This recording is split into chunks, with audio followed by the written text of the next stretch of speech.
Yo, what is up, everybody? It is JT Sports. I'm here with episode 5 of JT Sports Live. I know that it has been a while since I have done a live stream, but I'm here now. I plan on doing these live streams every day until I leave for college in August.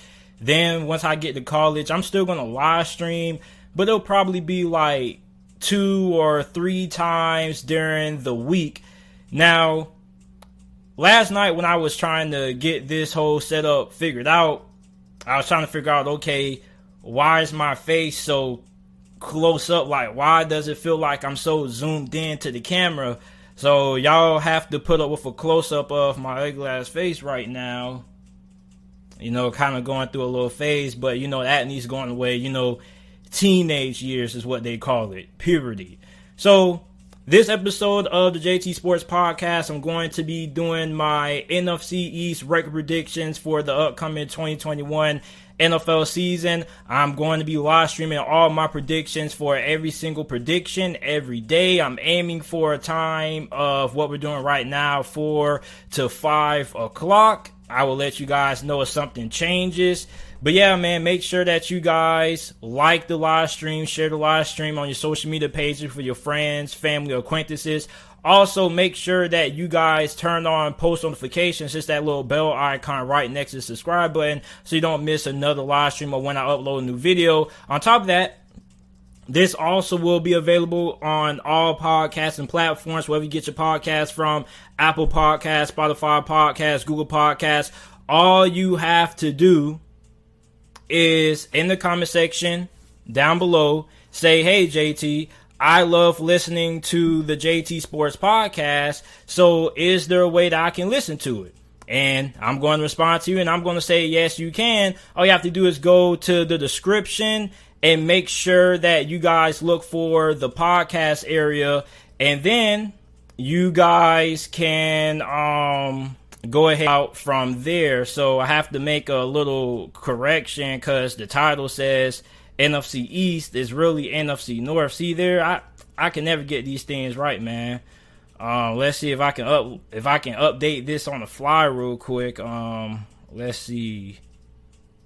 I'm tripping already, man. Crazy.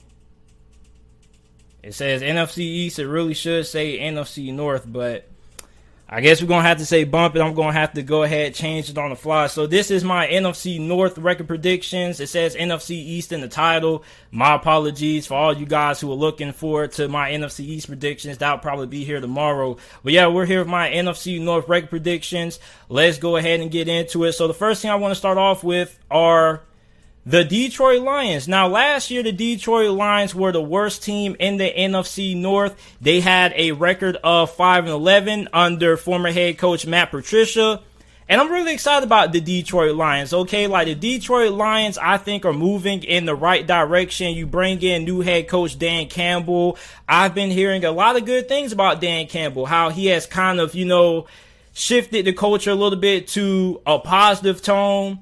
Under Matt Patricia, it seemed like he was running some kind of military organization or whatnot, but the players under Matt Patricia just were not having fun playing football. And I understand that football is a sport, is a business, but you also got to have fun while you're doing this as well. And players weren't really having a lot of fun under Matt Patricia.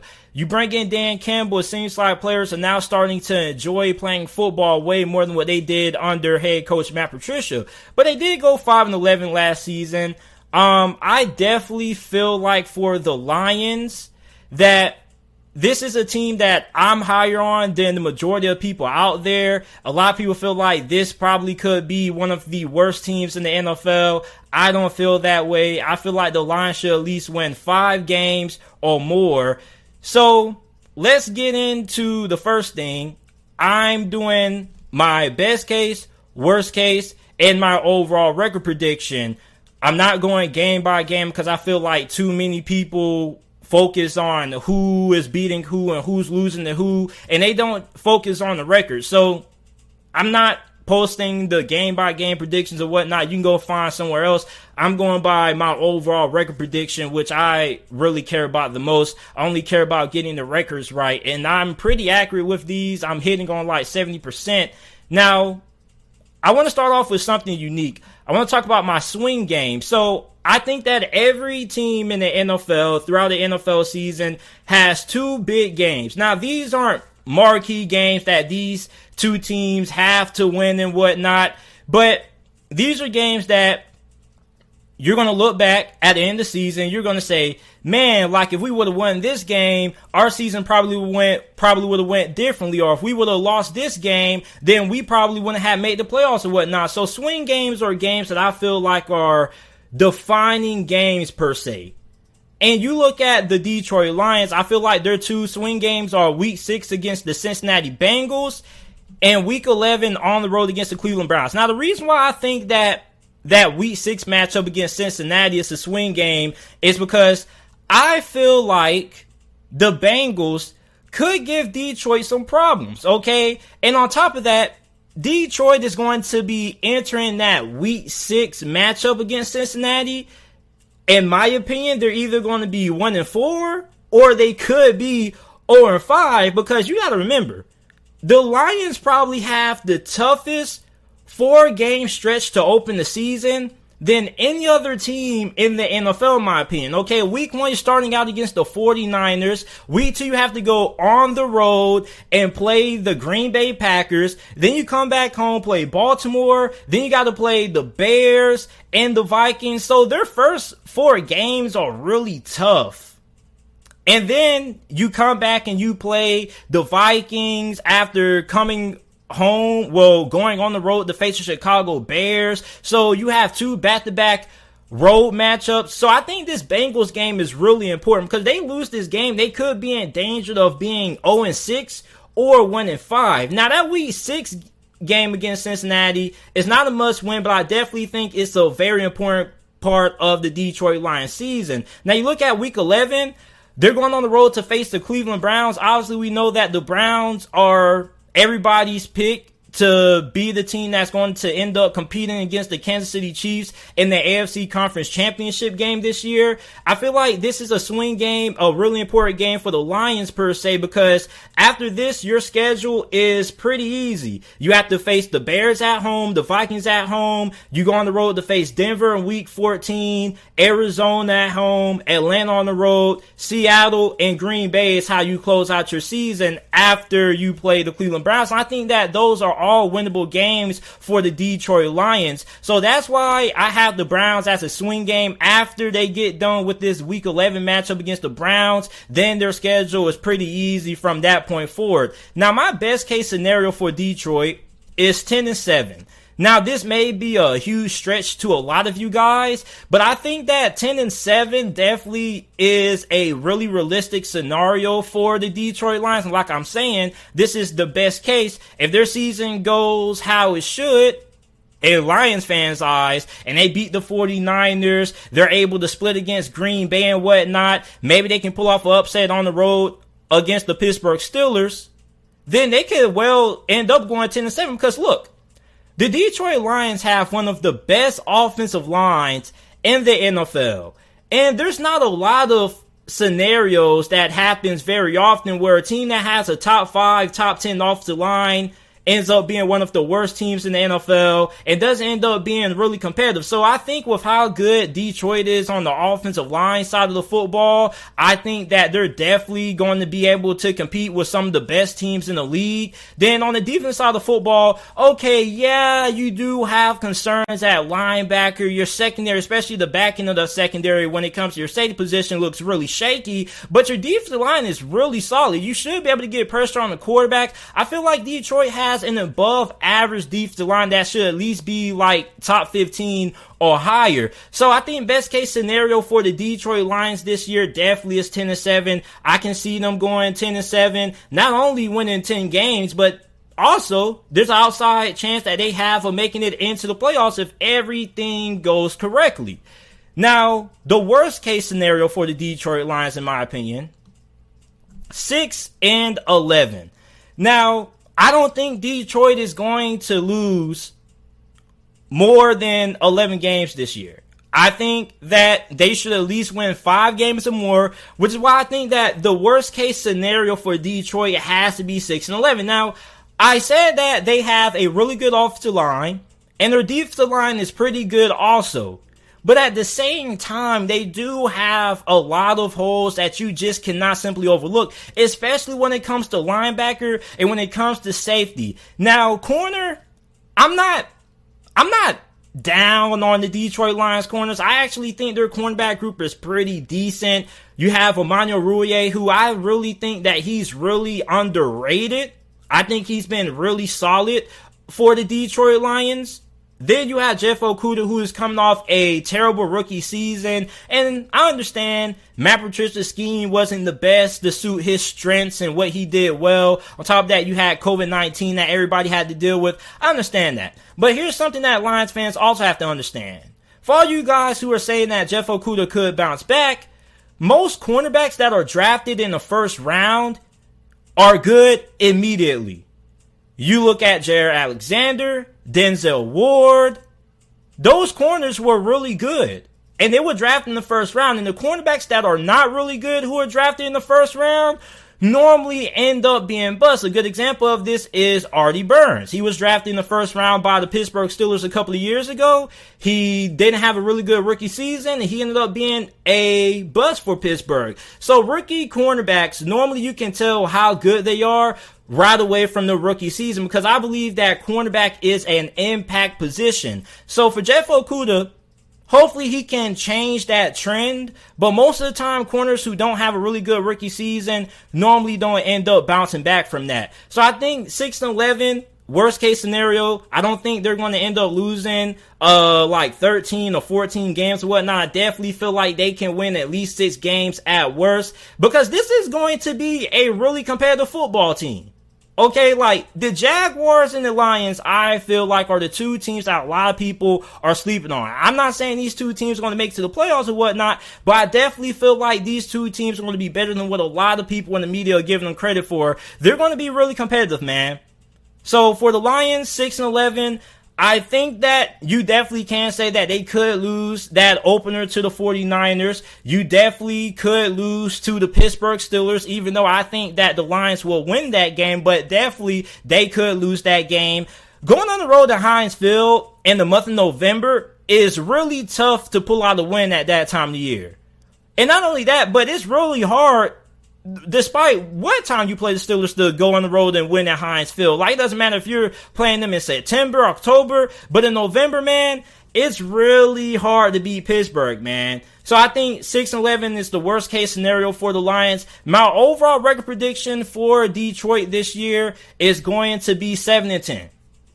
I think that this team is going to win at least 7 games this year. And if I was able to bet, which I'm not, because I'm not the legal gambling age, I'm only 19 years old, I have 2 more years until I'm able to gamble on these kinds of things. But if I was able to bet money on Detroit winning more than 5 games, I would put a lot of money on the line. Okay, because I definitely feel like this team is going to be better than what a lot of you guys are giving it credit for. And I see you guys in the comment section saying I'm hyping up Detroit and whatnot. You guys realize that you guys said the same thing when I had Washington going 7-9 last season. You guys said the same thing when I had the Cleveland Browns making it to the playoffs. So I understand the criticism, but I don't think the Lions are going to end up being one of the worst teams in the NFL. You guys know my mantra on this channel. I probably should get it put on a t-shirt and copyrighted. If you can win up front in the trenches, you're going to be a solid football team, or at least halfway decent. And I just find it hard to believe that Detroit is going to flat out stink with how good their offensive line is and how solid their defensive line is. So 7-10 is my prediction for the Detroit Lions in 2021. Moving on to the Minnesota Vikings. Now, the Minnesota Vikings are a really interesting team, because I think the Minnesota Vikings and the Chicago Bears this year are hit and miss. They're either going to be really good or they're going to be in. And I look at both their rosters. They both are fringe playoff teams. They can make it to the playoffs, but they also probably could be on the outside looking into the playoffs. Last year, the Lions finished 7-9, third place in the NFC North. That defense under Mike Zimmer was probably the worst defense I've ever seen Mike Zimmer ever put on the field during his time as head coach for the Minnesota Vikings. Now, you have to take into context that they had a really young secondary, but guys like Cameron Dantzler really turned the corner near the second half of the season. On top of that, you have signed Patrick Peterson in free agency, who I think still has a little bit left in the tank. And on top of that, not only do I feel like Patrick Peterson can contribute and also improve the overall secondary for Minnesota, but I think he's going to be a good mentor for some of the younger guys, some of the younger corners on this roster like Cameron Dantzler or whatnot. So you finished 7-9 last year. What is the best case scenario for Minnesota this year? Well, I think that is going to be... Is it going to pull up? Graphics guy? I think that the best case scenario for Minnesota this year is going to be 10-7. Now, I say 10-7. I know I had Detroit going 10-7, but I feel like all these teams in this division are pretty hit and miss. I definitely see the upside with the Minnesota Vikings. You improve the offensive line. You draft Christian Darrisaw in the first round of this past year's NFL draft. I don't know how in the world they were able to trade down and still get one of the best offensive tackles in this year's draft class. But I feel like Minnesota drafted pretty well. I like the addition of Christian Darrisaw. He's definitely going to improve that offensive line. And we know what Minnesota wants to do. It's no secret they want to run the ball a million times down your throat with Dalvin Cook. You still have Adam Thielen, and you have Justin Jefferson, who probably had the best rookie season that we ever saw out of a rookie wide receiver. So they have talent on the offense side of football. Defense, the talent's still there, okay? You still have Kendricks there, one of the better linebackers in the NFL. As a matter of fact, some people will say and make the argument that he was one of the best linebackers in the NFL last year. That young secondary definitely should come around. You still have Harrison Smith there. So obviously, there is a lot of upside with this team. Now, the downside with the Minnesota Vikings is that this team could go 7-10. Now, you got to look at Kirk Cousins.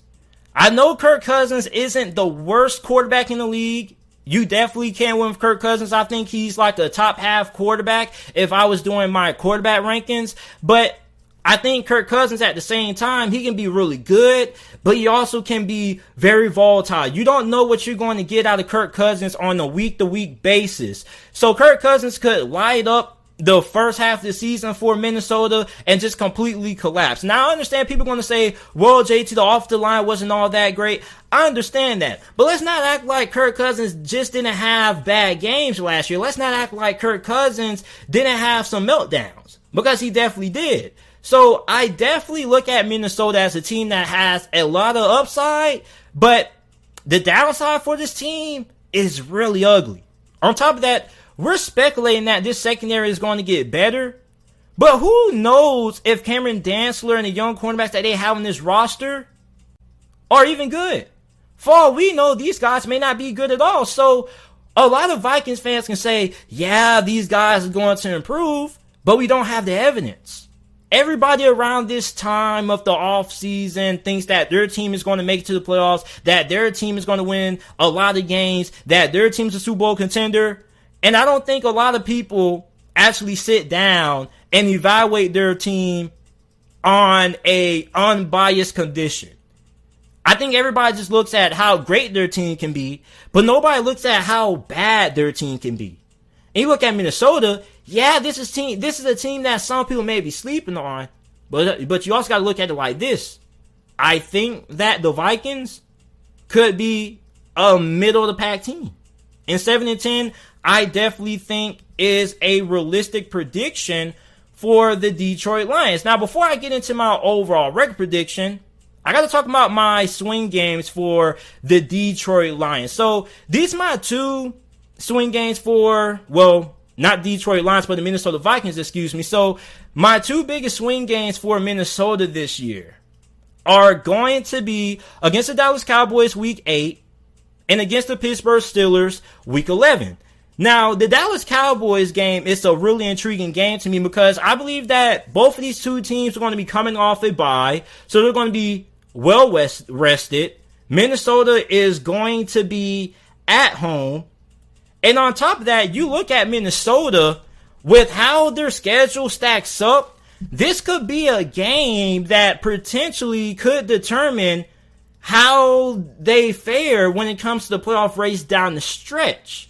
Now, Dallas is a pretty good team that, like Minnesota, is hit and miss. They could be really good if Mike McCarthy can get this team playing up to the level of talent that they currently have in this roster, or they could be really bad if Mike McCarthy ends up being the coach that he was near the ending of his tenure in Green Bay.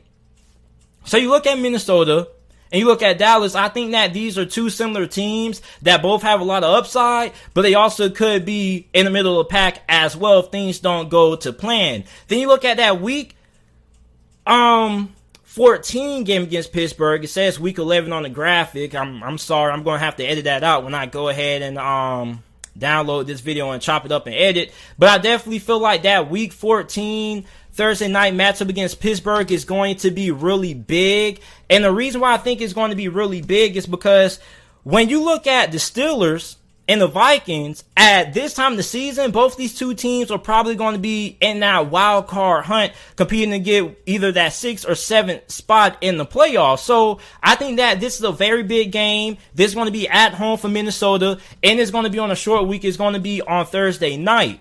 So when you look at Minnesota, their schedule, I don't think it's tough, but I don't think it's easy neither. You definitely have some pretty tough matchups. You got to face Arizona and Seattle and the Cleveland Browns week 2, week 3, week 4. Then you face Detroit week 5. You got to go on the road and face Carolina week 6. So their schedule isn't easy, but it's not tough neither. I think it's pretty much in the middle of the pack. So you got some winnable games. You also have some games that and Minnesota may not have a great chance of winning. So my overall prediction for the Detroit Lions this year, well, the Minnesota Vikings, I don't know why I keep saying Detroit, is going to be 8-9. I think that the Minnesota Vikings are going to go 8-9 this year. I think that they are going to miss out on the playoffs by just this much. It's just that I think that the Vikings are a solid team. Don't get me wrong. But I think that there are better teams that can end up making it to the playoffs other than the Minnesota Vikings. So I have them going 8-9 this year. I think that the offensive line probably is going to be improved, but I don't trust Kirk Cousins. I don't know how much this secondary is going to improve. And although I do understand that Mike Zimmer is a defensive-minded coach, at the same time you have to think, what if this secondary just doesn't perform how Minnesota Vikings fans feel that it will? Just because you think guys are going to develop and you're hopeful that guys are going to develop doesn't mean they're actually going to. So 8-9 is my record prediction for Minnesota this season. Moving on to the Chicago Bears. So my prediction for the Chicago Bears this year. Last year they went 8-8. They were second in the NFC North. And they backdoored their way into the playoffs. Because I'm being real with you. This was a team that had no business being in the NFL playoffs last season. And you Bears fans can tell me whatever you guys want to say. But you guys started the season off really hot. Despite making the quarterback change with Nick Foles, you pull off that big upset Thursday night against Tampa Bay. And then you kind of fell off the face of the earth. Then the schedule got difficult. You started slipping up. But then to end the season, the schedule got really easy. And you guys ended up backdooring your way into the playoffs. And then you ended up getting smacked by the New Orleans Saints. So, you look at Chicago, I think that this team does have a chance of making it to the playoffs. I think the best case scenario for the Chicago Bears this season is going to be 10-7. I think 10-7. I know I had Detroit going 10-7. The Vikings going 10-7 for their best case scenarios. But I think that for Chicago, their best case scenario is also 10-7. I definitely still believe in this defense, although they are losing a good amount of pieces. You got rid of Kyle Fuller, which is a loss. But you have this great young corner that a lot of people don't know about named Jalen Johnson. Jalen Johnson was a second-round pick in the 2020 NFL Draft. He had the best rookie season for a corner last year, or either the second best rookie season for a cornerback coming out of that 2020 class, depending on who you ask, because also Trayvon Diggs for the Dallas Cowboys also had a really good rookie season. So you got Jalen Johnson. I think he's going to be able to step in pretty well and replace with Kyle Fuller. I think he's definitely going to be a superstar. Then you bring in Desmond Trufant. I don't think Desmond Trufant is bad. I think he's more of a scheme-dependent player.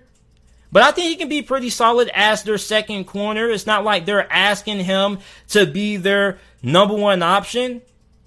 So for the Bears, I definitely see the upside of 10-7. Now I think 10-7 really has a realistic chance of happening if Justin Fields is able to start. I don't think Andy Dalton is going to be able to get this team to a 10-7 record. Now, it seems like Matt Nagy and Ryan Pace have a lot of confidence in Andy Dalton being their starter because they have came out publicly several times this offseason and have said that Andy Dalton is going to be their week one starter. They're in no rush to get Justin Fields on the field. You see how I did that? Justin Fields on the field. But yeah, so I definitely feel like Justin Fields gives them a better chance to win and be 10-7 than Andy Dalton because I feel like you can open the playbook up more.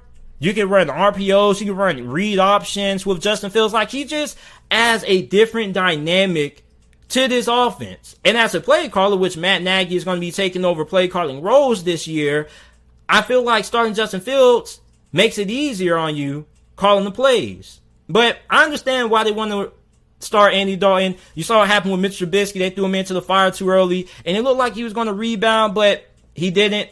So for the Bears, I understand why they're not trying to throw Justin Fields into the fire and whatnot. And the Bears do have a pretty solid offense. Yeah, there's concerns about their offensive line, but you look at their receiving core.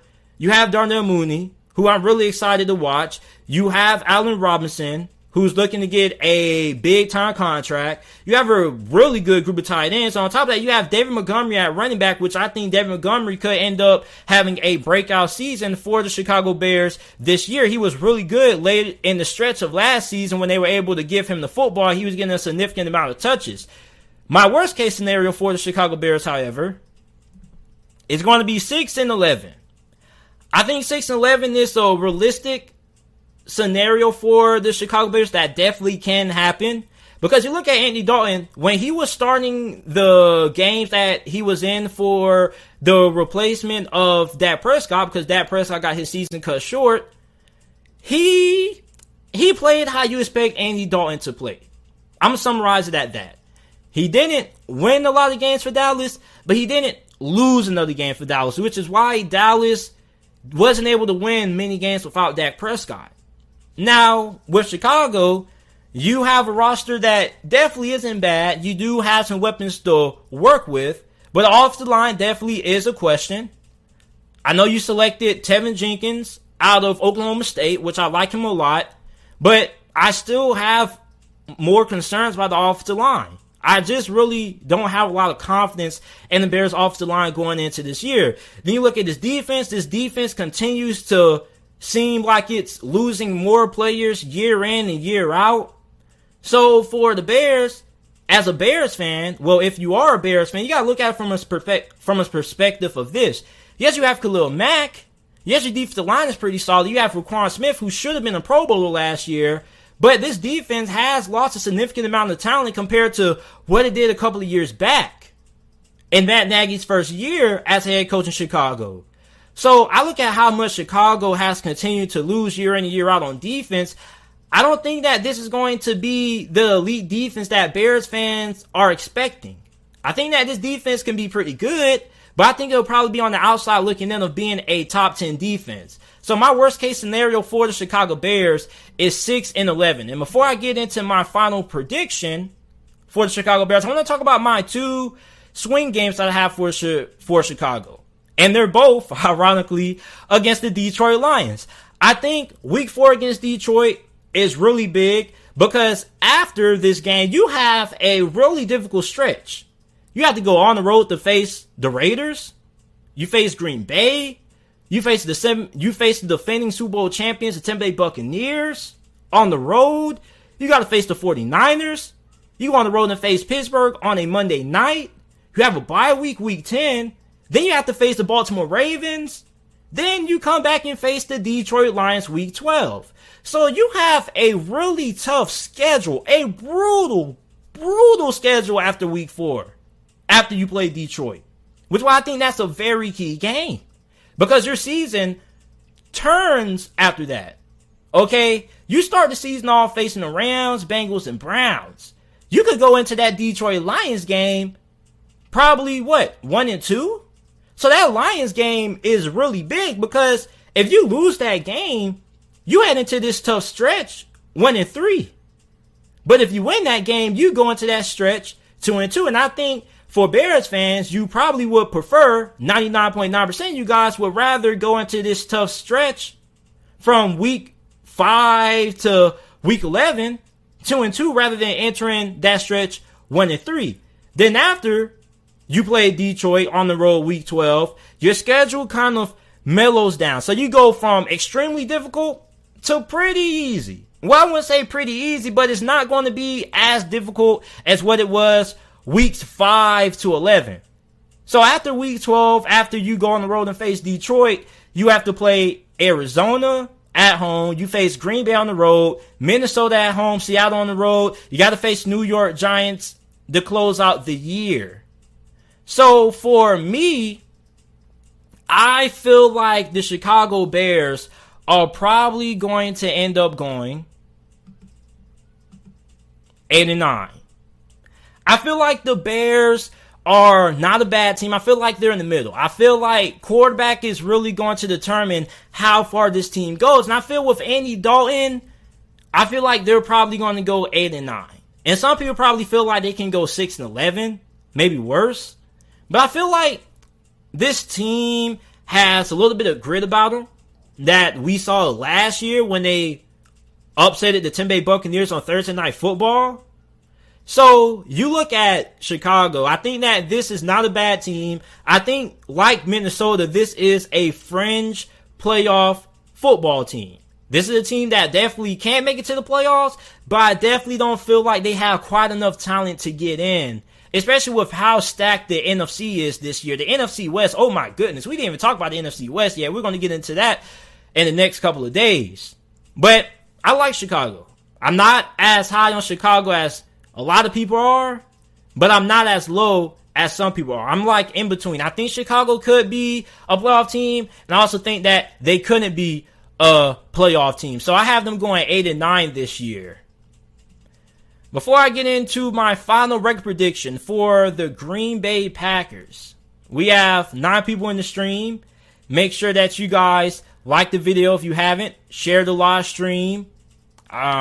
I kind of hate doing live stream videos because it's like if I make a mistake, then it is what it is. I can't go back. Like you guys saw with the graphic, have to go back and, edit that out and, do a little bit of switcherooing and things like that when I upload and take the clips from this. But normally when I'm recording these videos, I can catch these mistakes and then go ahead and edit them on the spot or just start over. But with these live streams, if I mess up, I mess up. So make sure that you guys like the video, subscribe to the channel if you haven't already. Make sure that you guys follow me on my social media pages, Instagram, Twitter, both is JT Sports _ The link to those are down in the description down below.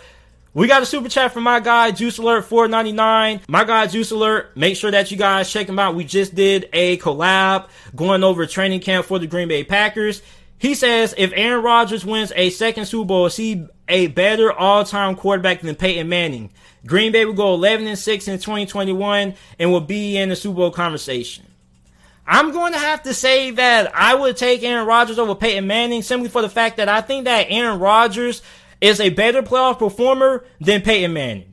And this is a really unpopular opinion that I have, but I feel like Eli Manning is a better quarterback in the playoffs than what Peyton Manning is. And a lot of people may not want to believe that and whatnot, but I think it's true. I feel like Eli Manning has done a lot better in the playoffs than what Peyton Manning has done. Now, you can say, well, maybe Peyton Manning has faced better teams and whatnot, because you did have to go up against New England and some really good Pittsburgh Steelers teams. But I just feel like Peyton Manning has been a very great regular season quarterback, but his success in the postseason isn't as good as his success in the regular season. So we have the stream messing up right now. Let me see what's going on. That's crazy, man. The stream starts messing up when I get to like the last portion. So here we go. Things are starting to come back on. So make sure that you guys go ahead and check out the JT Sports Podcast if you haven't already. And now it's time for my final rec prediction, the Green Bay Packers. So the Green Bay Packers last season were number 1 in the NFC North. They won the division once again. They went 13-3. And they once again lost in the AFC Conference Championship game. So you look at Green Bay, this still is the best team in this division. I know a lot of Bears fans, Vikings fans, Lions fans are going to say, oh, JT, you're just like the rest of the national media meat riding the Detroit Lions. I'm not. Well, against the Detroit Lions and the Minnesota Vikings and the Bears, but I'm not meat riding the Green Bay Packers. Like, I'm just being logical. Like, there's no way you can tell me that the Vikings, the Bears, or the Lions are a better team than the Green Bay Packers. And if you are, then you're just being downright biased. So you look at the Green Bay Packers this season, still the best team in this division. Nobody's going to deny that. But you did lose center Corey Linsley, which I definitely feel like is a huge, huge loss. But their offensive line is still pretty solid. You have Elton Jenkins there. Like, you have some guys there on your offensive line. So offensive line still should be pretty good. You look at the best case scenario that I have for the Green Bay Packers this season, I think it's going to be 13-4. I definitely feel like Green Bay can once again be one of the best teams in the NFC. And I feel like the schedule is, although it may not be easy, I think that Green Bay is such a good team that they can definitely beat some of the better teams on the schedule. Okay, week 1, you have to go on the road and face the New Orleans Saints, the team that finished runner-up behind the Tampa Bay Buccaneers and their division. I definitely think that is a game that can go either way. I feel like a lot of people are sleeping on the New Orleans Saints this year just because Jameis Winston is their quarterback. But I think New Orleans still is a really good team. I definitely feel like New Orleans is a playoff caliber football team. You got to face Detroit week 2. You got to face the 49ers week 3. So I definitely feel like although there are some pretty tough teams on the schedule, I feel like Green Bay should be able to pull out some pretty big wins. So I think 13-4 is the best case scenario that I have for Green Bay. I don't want to see nobody in the comment section saying, oh, JT, you're jerking off the Green Bay Packers. Like, let's just be honest, guys. If you were to bet money, somebody were to give you $1,000 right now and says, hey, you got to put $1,000 on who you think is going to win the NFC North. Who are you picking? Ain't nobody picking against Green Bay. Like, Chicago, Minnesota, and Detroit don't have nowhere near the talent that Green Bay has. And also, I think a lot of people need to give Matt LaFleur the roses. A lot of people need to give Matt LaFleur the credit that he deserves. I feel like Matt LaFleur is a top 10 head coach. Ever since he's taken over as the head coach of Green Bay, 2 straight AFC Championship game appearances. And although he's came up short in those, I mean, he's doing a lot better than what Mike McCarthy did. So you got to give Matt LaFleur his credit. I feel like Matt LaFleur is kind of a little bit disrespected because some people don't consider him to be a top 10 head coach. I do. You can say he's been carried by Aaron Rodgers and whatnot, which is understandable, but at the same time, you got to look at what Aaron Rodgers was doing when Mike McCarthy was the head coach in Green Bay his last couple of years there. Not really a lot of success. So my best case scenario for Green Bay is 13-4. I definitely feel like this is still one of the better rosters in the whole entire NFL. I feel like this is one of the best 5 teams in the NFC going into this year. A lot of people are going to say, well, JT, don't have a lot of good wide receivers. I think that's overblown. I think Packers fans are looking for an elite wide receiver to pair on the opposite side of Devontae Adams. But you do have solid guys. You have MVS there. You have Adam Lazard. You also selected a guy out of Clemson, Amari Rodgers. So, like, you definitely have some talent at that wide receiver group. Then you also have to think about the tight end group. Robert Tonyan caught, like, 10 touchdowns last season, double-digit touchdowns. So, for me, I feel like Green Bay is still one of the best teams in this conference, and I think that they are the best team in this division, and I shouldn't really get a lot of criticism for me having Green Bay to have, you know, the overall best record here and taking them to be the best team. So, worst case scenario, 10-7. Green Bay still is going to be a playoff team, but they have some really difficult games. I definitely feel like they can lose in New Orleans week 1. You also can't lose to the 49ers, a team that has given Green Bay a lot of difficulty in the past.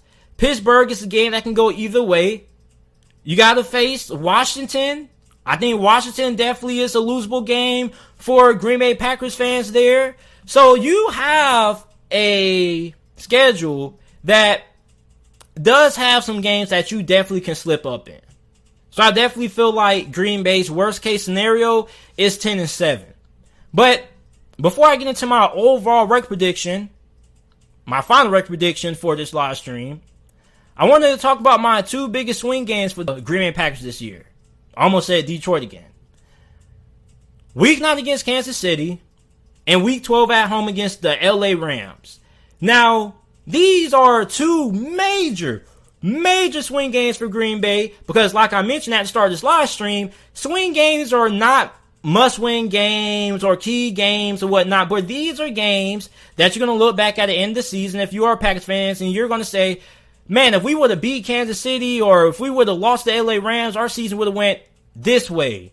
So these are games that you look back once the season ends and you're saying, okay, these are the games that kind of define how our season went.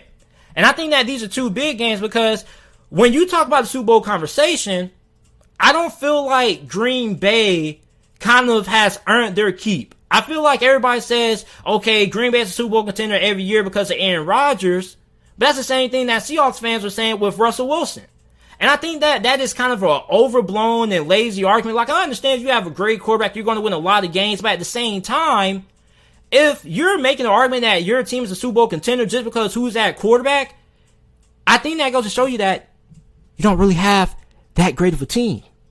Now, I'm not saying that Green Bay doesn't have a good roster. I'm not saying that.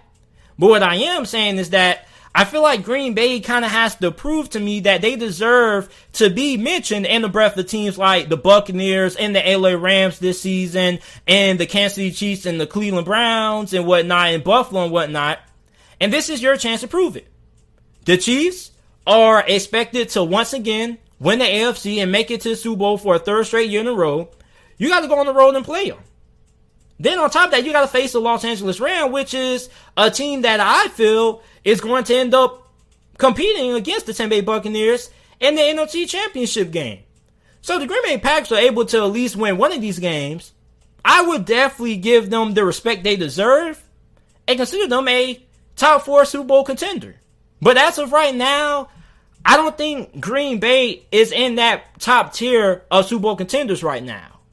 I definitely feel like they're in the outside looking in of that discussion. Not saying they're not a Super Bowl contender, but I normally have Super Bowl contenders in tiers. You have your tier 1 teams, which are your cream of the top. Then you have your tier 2 teams who are not as good as the tier 1 teams, but they're also in that Super Bowl discussion as well. And I think that Green Bay is definitely in that tier 2 when it comes to Super Bowl contenders. And I feel like for all you Green Bay Packers fans who are going to disagree with that, the Packers have a chance to prove me wrong. You get to play Kansas City and the LA Rams, two teams who a lot of people feel can end up making it to the conference championship game of their respective conferences, and end up making it to the Super Bowl this year. So that Rams game is definitely going to be a game that I'm going to be watching, especially that Kansas City Chiefs game. Everybody's going to be hyping it up. Aaron Rodgers versus Patrick Mahomes. You guys know how the media does it. So my overall record prediction for the Green Bay Packers this year is going to be 11-6. I feel like Green Bay is once again going to make it to the playoffs, but I don't think they're going to do it in a dominant fashion as they have over the last couple of years. I definitely feel like they can lose to New Orleans week 1, and I know I'm not doing game-by-game predictions, but I am going to go out and say that I think that New Orleans upsets Green Bay. Okay, I think they can split with the Detroit Lions. And then I think that there are a couple of other losable games that can go either way. Pittsburgh, San Francisco, not saying they're going to lose those games. I'm just saying that those games that can go either way. You have the Washington football team, which is a team that you definitely cannot sleep on. They could pull off the upset. So I think that 11-6 is going to be my prediction for Green Bay. I still think that this is one of the better teams in all of football. I definitely feel like this team, once again, is going to be in the mix. But I feel like this is a team that isn't going to be as good this year as they have in the past. Another reason for that is because they play a lot of teams who are really physical up front. One thing that I've noticed about Green Bay is that when it comes to facing teams that their identities are being really physical, they end up losing those games. You look at that Tampa Bay Buccaneers loss in the regular season. You look at how they were upsetted by the Indianapolis Colts. Even though that game was lost in overtime, Green Bay struggles against teams that are really physical and have their identities being built of being physical teams. You look at Washington, definitely feel like that's a game Green Bay could lose. So I think Green Bay's still going to be solid.